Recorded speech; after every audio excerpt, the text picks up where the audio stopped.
Hi అండి, welcome to my channel. ఈరోజు నేను కీమాతో ఫ్రై కాకుండా ఇలా కర్రీ చేస్తున్నాను. ఎలా చేయాలో ఇప్పుడు చూపిస్తాను. ఫస్ట్ గిన్నె తీసుకొని ఒక 2 పావుల ఆయిల్ పోసుకొని ఒక ఉల్లిగడ్డ, ఒక 6-7 పచ్చిమిర్చి వేసుకొని కొద్దిసేపు వేగనిచ్చిన తర్వాత 2 స్పూన్ల అల్లం వెల్లుల్లి పేస్ట్ వేసుకోవాలి. అల్లం వెల్లుల్లి పేస్ట్ని అప్పటికప్పుడే పట్టి వేసుకుంటాను. ఇలా అల్లం వెల్లుల్లి పేస్ట్ వేసుకొని కొంచెం సేపు వేగిన తర్వాత ఒక స్పూన్ పసుపు వేసుకొని కలుపుకున్న తర్వాత కీమా వేసుకోవాలి. నేను 1/2 కిలో కీమా ఎలా చేయాలో చూపిస్తున్నాను. ఇలా కీమా వేసుకున్న తర్వాత కీమాలో నల్లి బుక్కలు కూడా వేసుకొని ఇలా కర్రీ చేసుకుంటే చాలా టేస్టీగా ఉంటుంది.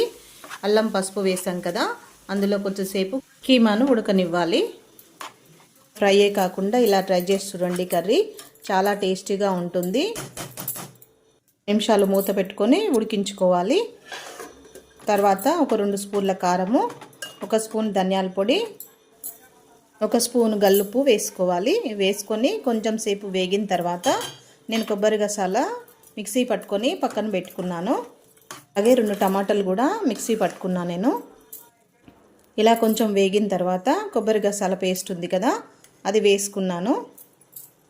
కొబ్బరి గసాల పేస్ట్ ఒక 2 స్పూన్లు వేసుకున్నాను నేను. ఇప్పుడు స్టవ్ కొంచెం సిమ్లో పెట్టుకొని వేయించుకోవాలి, లేదంటే కింద అంటినట్టుగా అవుతుంది కర్రీ.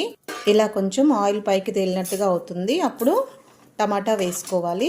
టమాటా పేస్ట్ వేసుకున్న తర్వాత కొద్దిగా 5 నిమిషాలు ఉడికించుకున్న తర్వాతనే వాటర్ యాడ్ చేసుకోవాలి. మిక్సీ పట్టుకున్నాం కదా, అదే మిక్సీ జార్లో కొంచెం వాటర్ యాడ్ చేసుకొని పోసేసుకోవాలి. ఒక పెద్ద గ్లాస్ వాటర్ పోసుకున్నాను. ఒక 15 నిమిషాలు ఉడికించుకోవాలి. వాటర్ యాడ్ చేసుకున్న తర్వాత అది కొంచెం ఉడికిన తర్వాత ఉప్పు చూసుకోవాలి. ఒకసారి తక్కువగా ఉంటే నేను కొంచెం వేసుకున్నాను.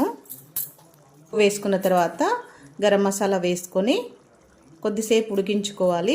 కొంచెం కారం తక్కువగా తినే వాళ్ళైతే మసాలా కానీ కారం కానీ తగ్గించుకోవచ్చు. మేము కొంచెం స్పైసీగానే తింటాం కాబట్టి ఇలా వేసుకున్నాము. ఇలా కర్రీ రెడీ అయిపోయింది. ఈ కీమా కర్రీ చపాతీలోకి చాలా టేస్టీగా ఉంటుంది. అందరూ ట్రై చేసి ఎలా ఉందో కామెంట్ చేయండి, లైక్ చేయండి, మీ ఫ్రెండ్స్ అండ్ ఫ్యామిలీస్కి షేర్ చేయండి. సబ్స్క్రైబ్ చేసుకోవడం మాత్రం మర్చిపోవద్దు.